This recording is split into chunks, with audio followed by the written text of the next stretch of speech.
Pada 13 April 2011, di sebuah kota di luar bandar Bowling Green, Kentucky, Katie Choi yang berusia 33 tahun tanpa dijangka telah melahirkan seorang bayi lelaki semasa memandu dan terpaksa melahirkan bayinya semasa berhenti di tepi jalan. Dia menamakan bayi itu Caden dan dalam keadaan lemah, Katie kemudian bergegas memandu ke rumah rakannya, Shelly Lindsay. Shelly mendapati Katie dalam keadaan bingung dan berlumuran darah sambil memegang bayi lelakinya yang baru lahir. Shelly kemudian menghubungi talian kecemasan 911 untuk mendapatkan bantuan. Namun, apabila pegawai perubatan tiba, mereka membuat penemuan yang mengejutkan dan menjijikkan. Mereka berasa pelik apabila melihat bayi itu dalam keadaan yang sukar bernafas dan mendapati ada sesuatu yang tidak kena. Mereka tertanya-tanya, apakah yang terjadi kepada bayi itu sebenarnya? Dan apakah misteri di sebalik kelahiran bayi lelaki tersebut? Memandangkan bayi bernama Caden itu mengalami kesukaran untuk bernafas dan dalam keadaannya yang semakin merosot, pegawai perubatan terpaksa memilih untuk mengutamakan usaha untuk menyelamatkan nyawa bayi tersebut. Sementara Katie segera dimasukkan ke unit bersalin, bayi bernama Caden pula dibawa ke unit rawatan rapi di mana dia dipasangkan alat bantuan pernafasan.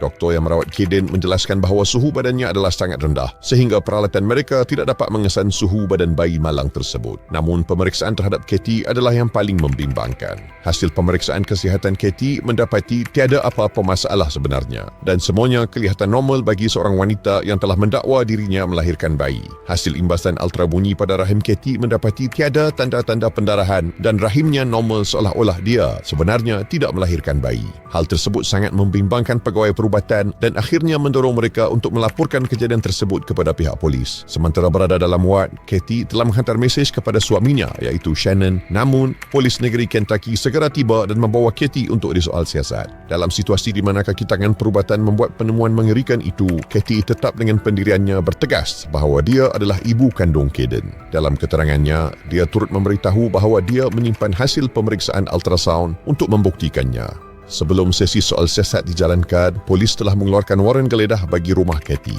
Ketika di rumah Katie, dua anaknya kelihatan sangat teruja ingin membantu pihak polis melakukan pemeriksaan ke atas barangan peribadi milik Katie. Suami Katie, iaitu Shannon, bukanlah bapa kandung kepada kedua-dua anak tersebut, tetapi mereka menganggapnya sebagai bapa mereka. Semasa pemeriksaan dijalankan, anak-anak Katie ada menyebut tentang satu perkara yang pelik kepada pihak penyiasat. Menurut mereka, ibu mereka sering meluangkan masa bersama seorang rakan yang kebetulan juga sedang hamil. Walaupun tidak dapat mengingati dengan jelas nama rakan kepada ibu mereka itu, mereka tahu huruf awal namanya iaitu J. Pegawai penyiasat bernasib baik kerana anak-anak itu telah membantu mereka mencari individu dengan nama tersebut. Melalui akses ke akaun Facebook Katie, polis menemui nama Jamie Stice yang berusia 21 tahun. Cubaan mereka untuk menghubungi Jamie gagal. Oleh itu, untuk mencari Jamie dan memastikan bahawa mereka tidak membuat kesimpulan yang mengerikan, polis cuba menjejaki ibu Jamie iaitu Jeannie. Dalam perbualan pihak polis dengan Jeannie, mereka bertanya sekiranya anak perempuan ada berhubung dengan sesiapa sejak 9:30 pagi. Ibunya kemudian menjawab bahawa Jamie ada menghubungi Katie Choi. Situasi di mana Jamie dalam keadaan syarat hamil dan kemudiannya tidak dapat dihubungi mencetuskan kebimbangan yang serius. Berdasarkan kepada penemuan oleh kaki tangan perubatan, polis sedar bahawa kes ini mungkin lebih serius dari apa yang mereka bayangkan. Katie kemudian menceritakan kepada detektif tentang aktivitinya pada hari itu. Menurutnya, dia bangun awal pada pagi itu dan melihat suaminya, iaitu Shannon, pergi bekerja sekitar 4:30 pagi. Menurut Katie, sekitar jam 10 pagi, dia meninggalkan rumah untuk bertemu dengan Jeannie, iaitu ibu Jamie. Dia kemudian mendakwa bahawa rancangannya itu terpaksa dibatalkan kerana merasakan kontraksi untuk melahirkan bayi. Tanpa disedari, dia sudah pun berada dalam keadaan untuk melahirkan anak sepenuhnya. Katie memberitahu pihak berkuasa bahawa dia kemudian melahirkan Caden di tempat letak kereta di sebuah restoran kosong sebelum bergegas ke rumah rakannya iaitu Shelly untuk mendapatkan bantuan. Shelly juga bercakap dengan pihak polis bahawa dia adalah saksi penting untuk kejadian hari itu. Dalam kenyataannya, Shelly menceritakan bahawa dia melihat Katie di tempat duduk penumpang dan melihat bayi tersebut di antara kaki Katie. Shelly turut menyebut bahawa Katie tidak memakai seluar dan seluar dalam ketika ditemui. Shelly menjelaskan bahawa dia tidak ada kaitan pun dengan kelahiran bayi tersebut. Dia juga turut mengatakan bahawa bayi tersebut telah pun dilahirkan pada masa Katie tiba di rumahnya. Walaupun keadaan yang tegang ketika pihak polis tiba, mereka memberitahu detektif bahawa tidak ada apa-apa yang mencurigakan. Detektif kembali dengan pencarian mereka tentang keberadaan Jamie. Kali terakhir Katie mendakwa melihat Jamie adalah ketika dia mengambil Jeannie di rumahnya untuk menghantarnya ke pejabat keselamatan sosial. sosial. Sementara Katie mengatakan bahawa Jamie sedang tidur di rumah dan tidak mengikuti mereka ke Pejabat Keselamatan Sosial. Jamie menafikan dakwaan ini. Dia mengatakan bahawa Jamie ada bersama-sama mereka pada waktu itu. Dia turut mengatakan bahawa Katie bahkan telah menghantar Jamie pulang ke rumah, sementara Ginny tinggal di pejabat. Walaupun Katie memberitahu polis bahawa dia mengenali Ginny selama beberapa bulan, Ginny mendakwa bahawa mereka hanya berhubung selama beberapa minggu. Walaupun mereka baru berkenalan, Ginny dan Katie sering bertukar mesej di Facebook dalam tempoh yang singkat itu. Mesej Facebook menunjukkan bahawa Katie telah menjadikan dirinya sebagai individu yang selalu memberi sokongan moral kepada Ginny. Dia memberitahu Ginny bahawa dia boleh membantu menghubungkan mereka dengan perkhidmatan sosial dan mendakwa bahawa dia adalah wakil dari sebuah organisasi misteri yang membantu bayi dari keluarga yang memerlukan. Dalam perbualan mereka, Katie dan Ginny membincangkan tentang kehamilan Katie. Dalam usaha Katie untuk berpura-pura hamil, nampaknya tidak semua orang yakin akan kehamilannya. Rakan-rakannya yang selalu memperdebatkan isu kehamilan Katie ada memberitahu di mana Katie menunjukkan tanda-tanda kehamilan pada akhir tahun 2010, namun semakin mengecil dalam beberapa bulan selepas itu. Seorang lagi rakan juga mengakui mempunyai keraguan setelah Katie berulang kali menjadualkan semula pembedahan C-section yang telah dirancang. Diana, iaitu ibu mertuanya, juga mempunyai keraguan. Untuk menutupi pembohongannya, Katie mendapatkan gambar ultrasound. Versi yang ditunjukkan kepada polis adalah sama yang ditunjukkan kepada suaminya, iaitu Shannon. Suaminya percaya bahawa dia sedang melihat gambar bayi mereka yang sedang berkembang tanpa menyedari bahawa sebenarnya gambar itu telah dicuri oleh Katie dari seorang rakan di sebuah pesta pada bulan Oktober 2010.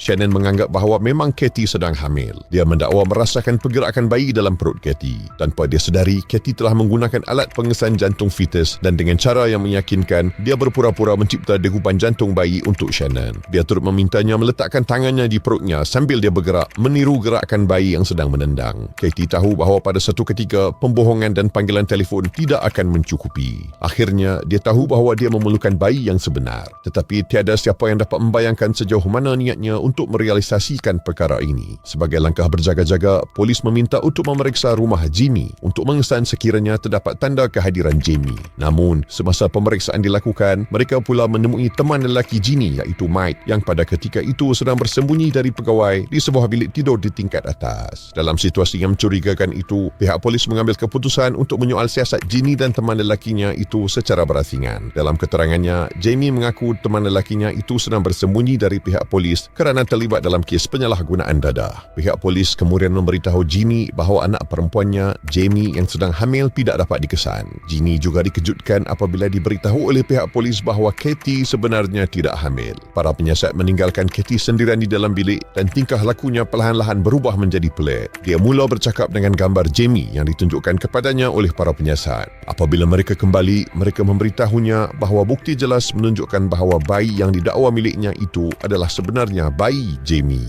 Dan juga bukti jelas menunjukkan bahawa Katie adalah orang yang mengambil bayi itu dari Jamie. Apabila mendengar dakwaan ini, Katie menjadi lebih agresif dan mula menjerit kepada para penyiasat. Akhirnya, Katie menceritakan kepada detektif satu cerita yang tidak masuk akal untuk menjelaskan tentang bayi lelaki tersebut. Dia mendakwa bahawa selepas doktor memberitahunya bahawa bayi dalam kandungannya tidak dapat diselamatkan, dia bertemu dengan seorang wanita bernama Ashley yang melihatnya dalam keadaan tertekan. Katie kemudian menyatakan bahawa Ashley menawarkan untuk menjual seorang bayi kepadanya dengan harga $550. Penyiasat juga turut menemui lebih banyak tentang sejarah kelakuan Katie yang penuh dengan masalah. Pada satu ketika, menurut laporan polis, dia bahkan pernah dituduh mengintip seorang guru hamil dari sekolah rendah anak lelakinya. Guru itu merasa sangat tidak selesa berada di sekitar Katie sehingga dia mula menyimpan jurnal di dalam kelasnya sendiri. Menariknya, Katie juga mendakwa sedang hamil pada masa yang sama dengan guru tersebut. Dan apabila guru itu mengalami keguguran, Katie juga turut sama mengalami keguguran. Penemuan yang mengganggu dibuat oleh kaki tangan perubatan di hospital yang mendorong mereka untuk menghubungi Dr. Mangold yang kemudian menjelaskan salah satu daripada beberapa perkara mengerikan yang mereka temui ketika Katie dibawa ke hospital. Dr. Mangold menerangkan bahawa dia menyedari plasenta yang ada pada bayi lelaki yang dibawa ke hospital itu mempunyai tiub rahim dan ovari yang terikat padanya. Ini adalah pelik kerana menurut doktor, ketika bayi dilahirkan, sepatutnya hanya plasenta sahaja yang akan keluar, bukan dengan rahim ataupun uterus keluar sekali. Hasil dari pemeriksaan ini menjelaskan bahawa bayi tersebut sudah tentu adalah bayi daripada rahim orang lain. Sementara itu, itu, hasil dari soal siasat polis mendapati Kathy turut mencipta satu personaliti lain bernama Ashley. Dengan menggunakan identiti sebagai Ashley, Kathy dipercayai telah membeli senjata renjatan di pasar lamba. Dalam keterangannya, dia bertindak merenjat mangsanya menggunakan senjata itu, kemudian memotong pergelangan tangannya lalu membedah perut untuk mengeluarkan bayi dari dalam perut mangsa. Selepas itu, Kathy dipercayai telah membawa bayi itu beserta rahim, ovari dan plasenta ke hospital tempatan dalam keadaan tali pusatnya masih terikat. Akhirnya, Kathy mengaku dan membawa detektif ke kawasan hutan di tepi jalan tanah di mana mayat Jamie ditemui. Mayat Jamie Stiles ditemui dalam keadaan terbaring menghadap ke bawah di atas tanah dalam keadaan tangannya terikat di belakang punggung. Polis turut mendapati perutnya turut dibedah. Dalam keterangan lanjut, ketika sesi pendengaran kes, detektif berkata bahawa Kathy telah meminta anak remajanya untuk membantunya melakukan pembunuhan tersebut, namun anaknya menolak. Kathy telah memberitahu orang ramai tentang kehamilan palsunya dan telah merancang pembunuhan ini selama berbulan-bulan. Dia dijatuhi hukuman penjara seumur hidup tanpa parol. Bayi lelaki itu yang kemudian dinamakan sebagai Asia